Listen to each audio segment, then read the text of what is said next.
Magandang araw mga kaibigan, shout out po sa mga taga-suporta at bumubuo ng Kalinga Prab at shout out sa ating mga idolo at tambalang Carla at Jomar Jomcarl.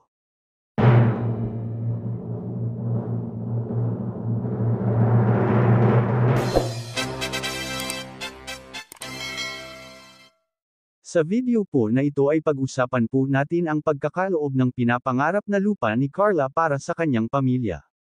Pakinggan po natin si Kalinga Prab. Mamaya pala tayo, may sasabihin ako sa inyo tayo. At kay Carla. Carla, mamaya may sasabihin ako Carla sa inyo. Ito ay good news. Bro, may good news tayo kina Carla mamaya. Good news. May good news tayo kina Carla. Ano kaya yun? Diyan lang kayo. Buong pamilya, masaya pagsama-sama. Di ba? Kahit maliit yung bahay, ang saya-saya nila, no? Oh, ang bait ni nanay, ang bait din ni tatay. Grabe. Pasensya na po kayo, di kayo makasama. Okay lang po. Mag-uulan po. Kasi ito na nga, para sa ano to, kasi sunod na kayong papabahayan.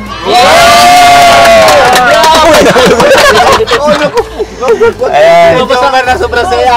Kuya Rab, tapos mag-sponsor po. And ngayon, di ba may nagbigay ng para sa lupa nyo, no? Si Tita Jenny. Shoutout kay Tita Jenny. Thank you so much. Tita Jenny. Grabe ang support ni Tita Jenny. Hindi lang kina Carla, pati sa mga vlogger na sumusuporta sa Jomcar, di ba? Sa mga nagla-live about sa Jomcar. Talagang andyan si Tita Jenny. Nagpapakulay. Oo. Sino na? Jenny. Ngayon, bibigay ko na po sa kanila yung pambayad dun sa lupa. Wow! Okay, ba tayo? Kayo na lang magbayad. Kasi di na kayo makakapunta doon eh. Balak sana namin puntahan doon kaso umulan nga. Ngayon, kayo na lang po mag-usap doon. Ang ano po, kulang po ito. ang plano mi po, Kuya Rab, gusto mi po, kaibahan ka po.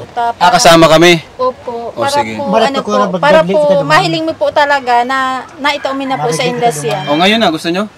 Ngayon na? O, tara. Mas po, maglakaw-lakaw ka po. Kasi nag-ulan pa. Maya-maya. Masarama na siya sa duman. Oh, may van naman dito, may van. Sakay kayo sa van. Tapos Okay. takay ko ano. Oh, sige, sige. Para ano po kaya ay may ano po may added kay itong lupa na halimbawa daw po bakal may itong daga kung ano daw po si pinag-urulayan halimbawa daw po Kuya Rab yung puno daw po ng nyug magpapabayad pa daw po kung ilang puno. Oo. Ganun nga yun, ganun nga yun. Sabi ko nila. So, kaya gusto ko po nandun ka po pagbayad na. okay, sige, sige. Sigurado. Hindi, unang gagawin? Susukatan muna nila? O may sukat na? Mayroon na naka-reading lupa? Mayroon na po, alam na po nila yung kung ilan po, Alam na. po ang ano. Same nung kina Roseanne? Opo. Oh, ayos. Same lang din naman po yung nagbenta, no? Dati lang, Opo, rest lang. Pares lang. Oh, pero bilahin ko muna to, yung 50K. 50K dapat yun eh.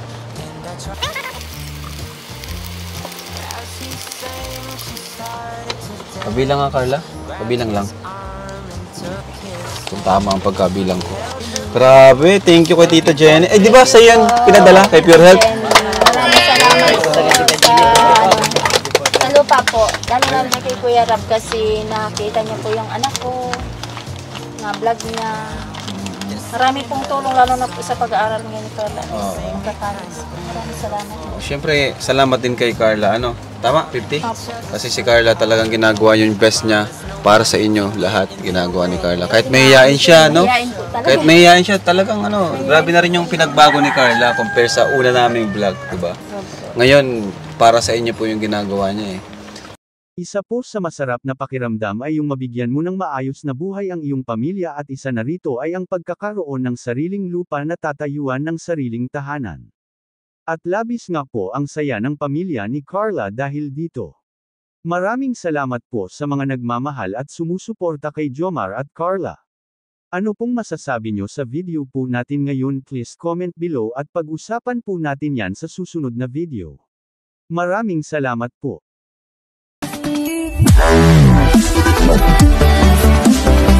Wow.